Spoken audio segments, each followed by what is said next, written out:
It's a beautiful day for a love story.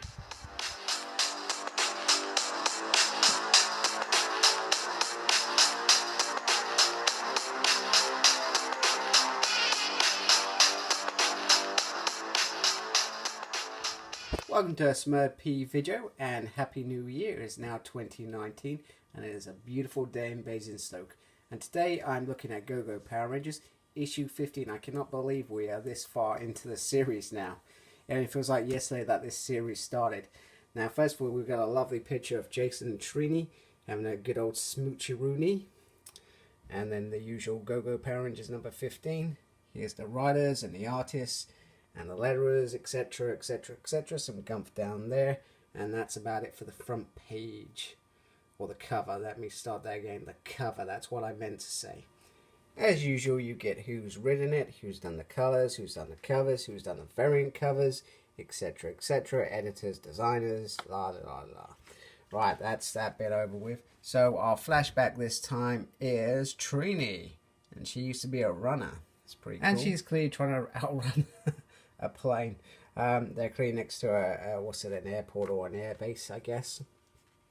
And Kevin wants to be her buddy. Okay, and first of all, we've got the monsters still hunting Trini and Jason, who are in different colors. So there's Jason, there's Trini, and they come up unlucky, so they're heading back to the temple. And Jason's like, "Hey, I told you we wouldn't die on this strange alien planet." Okay, so whatever's happened in this body transfer, they're clearly connected mentally as well as physically swapping powers, and they're picking up all sorts of thoughts, and as you can imagine, it leads to the whole, "Hey, you're in love with me, Trini," like he didn't know. Okay, so Jason gets the full whack of these feelings, and he even questioned, "But you said that Matt Putty was, making it up," sort of thing.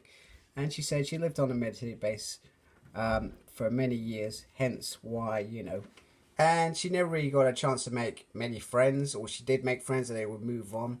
So hence why spending so much time with Jason, she kind of fell for him, and she tells him just push those feelings down, out the way. Let's get on with the mission. Okay, so Billy and Zach's just on his iPhone, I guess. Why Billy is trying to make some sense of everything, and they're just talking. And Zach makes this little comment, it seems like you with some super advanced alien tech in your car. So hence what he starts thinking about the car that he's got with his dad, what he could do with it. Here comes a bit of comedy relief. So Kimberly agreed to go on a date with Skull because she wanted to make Matt jealous, and he comes out with, "I really dig the shape of your head." It's quite funny. And it's quite brilliant because Kimberly is winning all the prizes, and Skull's like the lady. Obviously, we live in 21st century. Everything's probably all different now anyway. And girls win boys' toys. I'd appreciate if my wife bought me some toys. Okay, so now we're getting back to Rita's story. So the princess or queen, whatever she was, is telling Rita that once they found a gentleman who was trying to get into the door, and he went quite mad, basically, hence why Rita said, "Hey, I would never touch it," etc. And she says, once you enter, the place, you can never can't leave. And Rhea's like, "Well, that's nonsense." And basically we got some, it looks like Egyptian putties that are here, basically attacking them. This is how you protect whatever's in there, I guess. Okay, so we now see Bamboo's little treacherous side as he is trying to entice Golda into joining whatever his rebellion is. However, Golda's having nothing. We've sworn an oath, basically. Bamboo saying, "I've paid the price." Okay, so Bamboo tells Golda about his king that was willing to forfeit all of his people's lives. However, Bamboo made that decision. We saw in an earlier issue where he created a potion to turn all the soldiers into stone so he could live, I guess is the word. And he said that, "I'd never follow anyone again."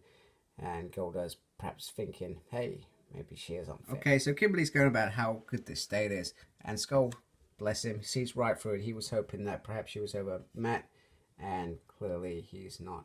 And, she goes in for the smooch. And Skull, being the honourable person that we kind of expect him to be, is, "No, this can't happen. When my dad left my mum, I saw that look, and that hurt, and clearly sees the same thing with Kimberly. And, you know, he did the right thing, and now she just wants to go home. It's a little bit ungrateful, but, you know, this is what happens when you're a teenager, I guess. Okay, so Rita and the Warrior Queen make it through quite easily. And the Warrior Queen is eager for more war. She wants to follow Rita in a place, but instead we get this little remark here, but who is it from? And it is Monta, who is eager to defeat Rita Repulsa. And he is clearly after Rita Repulsa. That he easily dispatches the Warrior Queen. And Rita shows him who is boss. Trini actually says that Jason's plan to follow the aliens actually wasn't that bad a plan, and they've realized that there's a temple and they need to get through hordes of aliens and into the spooky temple if they want a shot at stopping Rita. And then all of a sudden Trini realizes that Jason's dad is really sick. Now this is a brilliant piece of writing where we see Jason opening up. I mean, he never really did that in the show, so for him dealing with his dad's sickness, Matt as well, and obviously Trini, you know, he clearly knew Trini was in love. You know, he you know, talking about it makes it real and it makes it hard. He's powerless, but when it comes to Rita and monsters, he knows what he's doing. And finally, that special moment happens. There we go.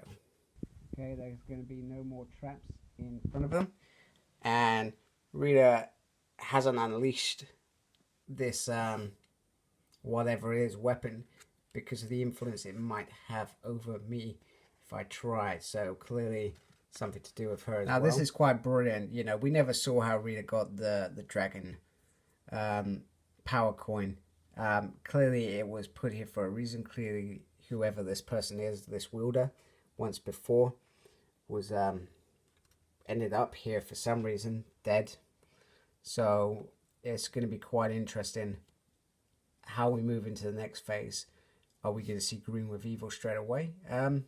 Maybe, and then maybe this will be the kind of Power Ranger series that we're reading, if that makes sense. In some ways I hope that's not the case, because I feel like there's more stories to tell with the original 5, than adding Tommy, and it still feels a bit soon. So I'm hoping, you know, it's not just yet that this happens. So I really enjoyed this issue. It has lots of adventure, it has romance, it has the whole teen soap opera, as I call it, as always, which is definitely a positive from Go-Go Power Rangers. You know, they hit that teen part spot on. And, you know, this whole quest with Rita was pretty awesome.